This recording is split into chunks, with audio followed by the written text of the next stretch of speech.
रखा है कि अगर हम एक करंट कैरिंग कंडक्टर को लें और उसे एक मैग्नेटिक फील्ड में डाल दें तो ये मैग्नेटिक फील्ड इस पे एक फोर्स लगाने वाली है, इसे पुश करने वाली है। अब इस वीडियो में हम इसी फोर्स की डायरेक्शन का पता लगाने वाले हैं। तो इसे हम कैसे कैलकुलेट करेंगे? तो इसके लिए हम यूज करने वाले हैं न्यूटन के थर्ड लॉ का। देखो, न्यूटन का थर्ड लॉ कहता है कि for every action there is equal and opposite reaction. तो देखो, यहां पे ये करंट कैरिंग कंडक्टर, ये इसकी खुद की मैग्नेटिक फील्ड होगी जिससे कि ये इन मैग्नेट्स को पुश करने वाला है।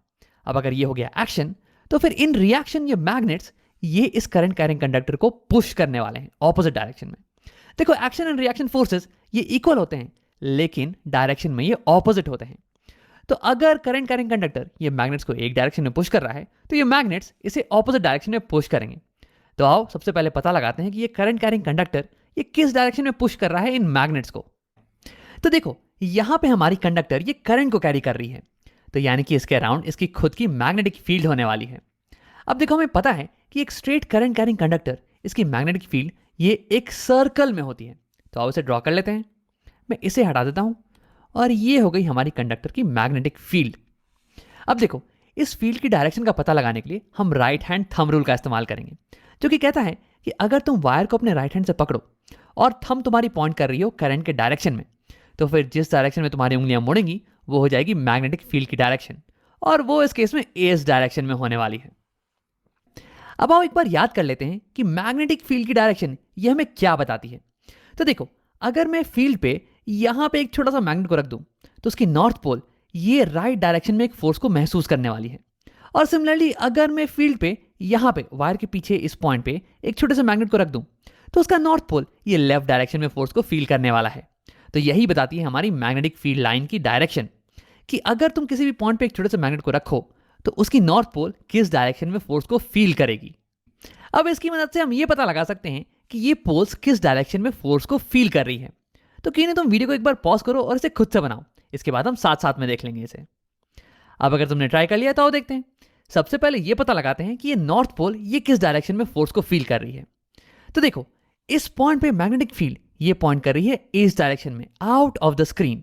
इसका मतलब ये हो गया कि अगर इस पॉइंट पे मैं एक छोटे से मैग्नेट को रखूं तो उस मैग्नेट का नॉर्थ पोल ये आउट ऑफ द स्क्रीन एक फोर्स को फील करने वाला है। तो यहां पे रखा हुआ है एक बड़ा सा नॉर्थ पोल, तो यानी कि ये भी एक out of the screen force को फील करने वाला है, कुछ ऐसे इस डायरेक्शन में। हाँ, अब आप बात करते हैं साउथ पोल की, ये किस डायरेक्शन में फोर्स को एक्सपीरियंस करेगा। तो अगर तुमने पहले ट्राई नहीं किया तो इस बार फिर से वीडियो को पॉज करके एक बार ट्राई कर लो। अब अगर तुमने ट्राई कर लिया तो अब देखते हैं। देखो, इस पॉइंट पे फील्ड लाइन ये पॉइंट कर रही है इनटू द स्क्रीन, यानी कि इस पॉइंट पे अगर मैं एक छोटे से मैग्नेट को रखूं तो उसका नॉर्थ ये पॉइंट करने वाला है इनटू द स्क्रीन। लेकिन यार यहां पे तो मेरे पास एक बड़ी सी साउथ पोल है, ये कहां पॉइंट करेगी? तो देखो, साउथ पोल ये नॉर्थ पोल के बिल्कुल ही ऑपोजिट पॉइंट करती है। अगर यहां पे नॉर्थ पोल ये इनटू द स्क्रीन पॉइंट करेगी तो हमारी साउथ ये पॉइंट करनी चाहिए आउट ऑफ द स्क्रीन, यानी कि ये साउथ पोल भी ये इस डायरेक्शन में फोर्स को एक्सपीरियंस करेगी आउट ऑफ द स्क्रीन, यानी कि दोनों ही पोल्स ये फोर्स को एक्सपीरियंस कर रहे हैं आउट ऑफ द स्क्रीन। यानी कि अगर यहां पे एक बड़ा सा हॉर्सशू मैग्नेट होता तो यानी कि ये पूरा का पूरा मैग्नेट ये फोर्स को एक्सपीरियंस कर रहा होता आउट ऑफ द स्क्रीन, यानी कि ये करंट कैरिंग कंडक्टर ये इस मैग्नेट को पुश कर रही होती आउटवर्ड्स। तो न्यूटन के थर्ड लॉ के अनुसार ये मैग्नेट इस करंट कैरिंग कंडक्टर को पुश कर रहा होता इनवर्ड इनटू द स्क्रीन, यानी कि इस करंट कैरिंग कंडक्टर पे फोर्स ये कुछ इस डायरेक्शन में एक्ट कर रही होती। तो ऐसे हमने पता लगा लिया कि जब एक करंट कैरिंग कंडक्टर एक मैग्नेटिक फील्ड में रखा जाए तो उस पर फोर्स किस डायरेक्शन में एक्ट करती है। लेकिन देखो यार, ये तो बहुत ही लंबा तरीका पड़ रहा है।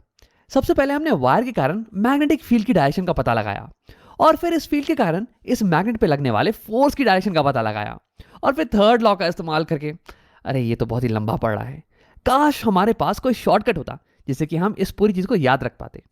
मतलब कि हमने यहां पे ये पता लगाया है कि अगर मैग्नेटिक फील्ड राइट डायरेक्शन में हो और करंट ऊपर की तरफ जाए तो फिर वायर पे फोर्स ये इनटू द स्क्रीन के डायरेक्शन में लगने वाला है। अब अगर कोई ट्रिक हो जिससे कि हम इस चीज को याद रख सकें तो फिर ये बड़ा ही आसान हो जाने वाला है। कल को कोई भी सवाल आएगा ना तो तुम डायरेक्टली इसे बता सकते हो। तो हाँ, हमारे पास एक ट्रिक है और इसे हम बुलाते हैं फ्लेमिंग्स लेफ्ट हैंड रूल। तो ये रूल कहती है कि तुम अपने लेफ्ट हैंड को कुछ ऐसे खोलना कि तुम्हारी थंब, फोर फिंगर और मिडिल फिंगर ये तीनों ही एक दूसरे के परपेंडिकुलर हो। देखो यहाँ पे ये दोनों उंगलियां एक दूसरे के परपेंडिकुलर हैं, ये दोनों भी आपस में परपेंडिकुलर हैं और ये दोनों भी आपस में परपेंडिकुलर हैं। तो फिर अगर तुम्हारी मिडिल फिंगर ये करंट की डायरेक्शन में पॉइंट करे और तुम्हारी फोर्थ फिंगर ये मैग्नेटिक फील्ड की डायरेक्शन में पॉइंट करे, तो फिर जिस डायरेक्शन में तुम्हारा थंब पॉइंट कर रहा होगा ना, वही हो जाने वाली है वायर पे लगने वाले फोर्स की डायरेक्शन। अब कौन सी उंगली किस चीज को रिप्रेजेंट कर रही है, इसे याद रखने के लिए मैं FBI का इस्तेमाल करता हूं। देखो, F से हो गया फोर्स, B से हो गई मैग्नेटिक फील्ड। तो हाँ, मैग्नेटिक फील्ड के लिए हम M का इस्तेमाल नहीं करते हैं बल्कि B का इस्तेमाल करते हैं। और I से हो गया करंट। तो याद रखने के लिए तुम FBI का इस्तेमाल करना, FBI। अब देखो, इस एग्जांपल में मैग्नेटिक फील्ड ये पॉइंट कर रही है राइट डायरेक्शन में, तो यानी कि FBI ये वाली उंगली ये राइट डायरेक्शन में पॉइंट करनी चाहिए।